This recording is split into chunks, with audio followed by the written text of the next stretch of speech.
lifetime since then. But what are the driving factors that are behind what's going on now? You see, we're financing war. Ooh, that's a moneymaker there. Oh, yeah. And what do you mean we're financing war? Well, here's something that everybody missed. You see, what happened last September? The United Nations voted, the General Assembly of the United Nations voted to end extremism. Now, if anybody paid attention to this, all the Arab countries were all jumping up and down. All the leaders were excited, separating Islam from extremists, and you know, oh, you see what and this was all based on ISIS. Where did ISIS come out from? Huh?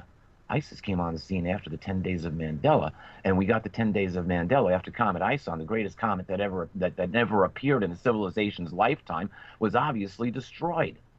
It was, and the tell is, I was just looking at this online the other day. I was looking up something, and here's a laid out set of photographs that show ISON as it comes around the sun. Now I watched this in real time, and as soon as it came out from behind the sun, I said that cone is blowing the wrong way.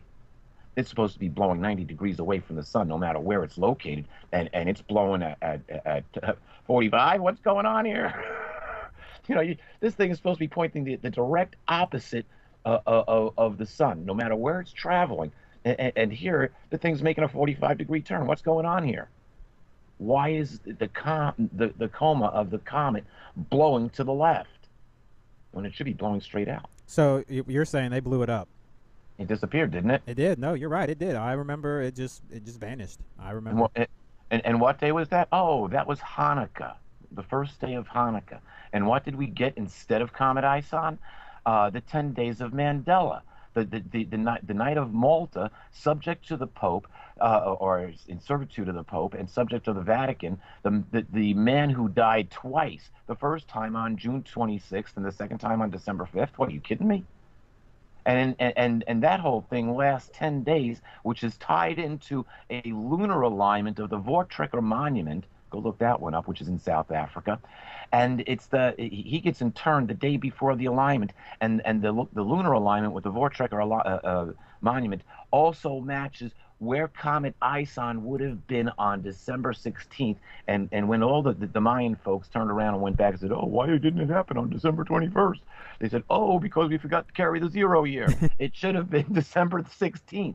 On the evening of December 16th, the Mayan feathered snake god should have made itself clear in the evening sky. It would have looked like a giant exclamation point standing right above Venus. But it was gone. And then we got, immediately thereafter, the revolution in Ukraine turned bloody. We got an Ebola outbreak in Africa, one that had world consequences. Yeah, total psyop. Absolutely. I mean, come on. If it was a real situation where everybody was getting Ebola and it was as contagious as they say it was, would all be either in some type of confinement right now, hiding from it, or would be dead. Yeah, but it was all a psyop. Now, keep that in mind. What else did we get, though?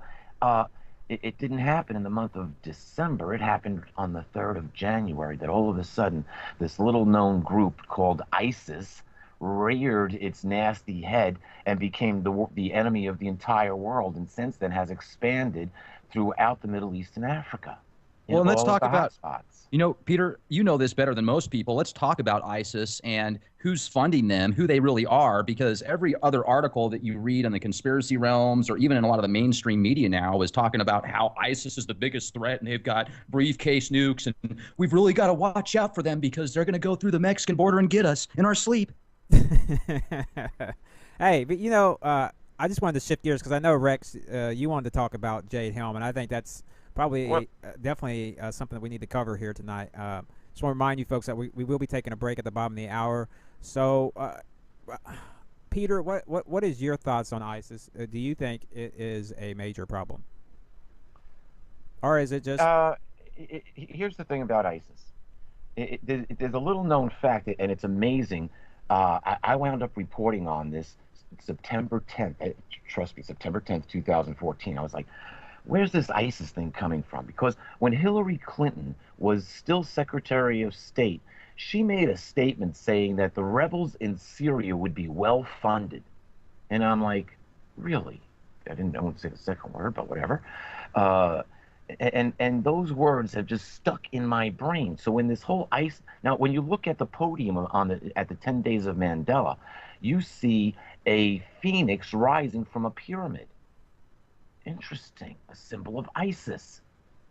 And then within the month we get ISIS, or within a month we get ISIS. Come on. Now, where did the funding come? These guys came out of Syria, but where did the funding come from? So I started doing a search on ISIS. I came across a very interesting website called the Integrated Systems. The acronym is ISIS. They have served that they are a guns for hire mercenary company made up of special forces and retired CIA agents.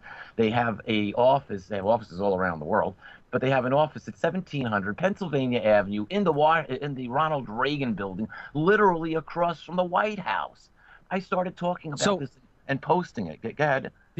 Peter, I know, and I'm so glad you brought this up again, because I remember you told us that before, and for many of you that haven't had an opportunity to listen to the last time we talked to Peter, you brought that up. So do you think that it's one and the same? Do you think that these turkeys that are out there, you know, beheading people supposedly and doing all of these terrorist acts are really the ISIS, the same ones that you discovered? I don't know, but they changed their name and logo. You know who else had seriously, ISIS, the ISIS organization located in Washington D.C. at 1700 Pennsylvania Avenue in the Ronald Reagan building, changed their name and their logo somewhere between the time I started reporting on them in September and when I checked about a month ago. I was also going to add that Verizon. And I'm still alive. Awesome. Yeah, I'm still alive. This is a murder for hire company. Coincidence? I bring this to light, and they changed their logo, and I'm still breathing. Good. I love it. No, can you guys hear me?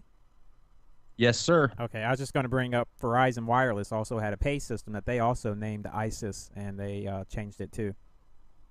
But could it also just be this, the fact that ISIS is an Egyptian deity that's been around for thousands of years, so many entities or people or organizations already know the name ISIS, and they might just choose to pick ISIS because of certain correlations. You know, there's many businesses out there today, for example, one in particular, Starbucks, that has the Egyptian deity Osiris on there, if I'm not mistaken, and the sigil that they use on their signs is the Egyptian deity as well. Some people feel that in the occult realms, that helps manifest their desires if it harmonizes with their synchronicity, their vibrational frequencies. What do you think about that, Peter?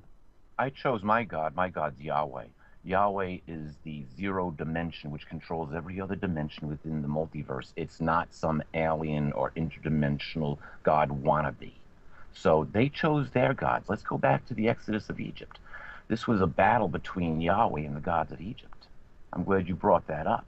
See, when you go back to the 10 Days of Mandela, remember all the presidents were there, all these world dignitaries, over 90 of them, and they're standing next to this crazy guy who's signing in a language that nobody knows, that nobody can understand. What I'm talking about when I say nobody, everyone who understands sign language, whether it be American or from some other country, no one of the experts, including my mother, could understand what in the world he was saying. My mother is a certified American Sign Language translator. She has been all my life. So I think she might know. What's this guy talking about? I have no clue. Occasionally you see a sign that's familiar, but then after nobody knows who in the world he is, although he stood next to all of these world dignitaries. They get him out of there and they interview him. And he says, "Oh, while I was doing this, I saw all of these angels flying around the stadium." Really? So you were invoking this was a satanic ritual that went on for 10 days, and they were invoking the gods. Yes, that's exactly what they were doing. I did a whole video on this with Alfred Weber in both when it was going on, and then about I think in March of 2014 there's the follow-up video to it. But yeah, we talked about this quite extensively. But here we are. That was the setup for the blood moons. And the tetrad blood moons, I said our world's going to be in a very different place by the time the tetrad blood moons are over, and they're over in September. Now, we've got all of a sudden this thing, and I want to point out something. Nothing happened with Helenin except that in alignment with Helenin, HARP and tsunami bombs were used in order to create the Fukushima situation, which we have now, which has been poisoning the earth for the past. Do you think they also had something underground? Peter, when that happened? Some type of maybe low-yield nuclear weapon or something? Yeah, there was offshore. That's what created the tsunami. It was, no, how can you say that? Because 4 days after the tsunami, they were getting readings of radioactive sulfur in the air. And the only way to get readings of radioactive sulfur in the air is through a nuclear reaction hitting salt water. And everybody was saying, oh, well, the salt water breached the reactors. No, it hadn't breached the reactors yet. It hadn't reached the reactors yet. This was only 4 days after. And during the event, Japanese scientists monitored a high-level energy anomaly in the ionosphere. And when I checked it a little over a year ago, I still found that paper online. That information is still online about the Japanese scientists. We got a break here in like 1 second, so I want to bring this back up when we come back. Yeah, definitely. We're going to bring that up. We're going to take a short break here, folks. It's a 5-minute news break. Just want to remind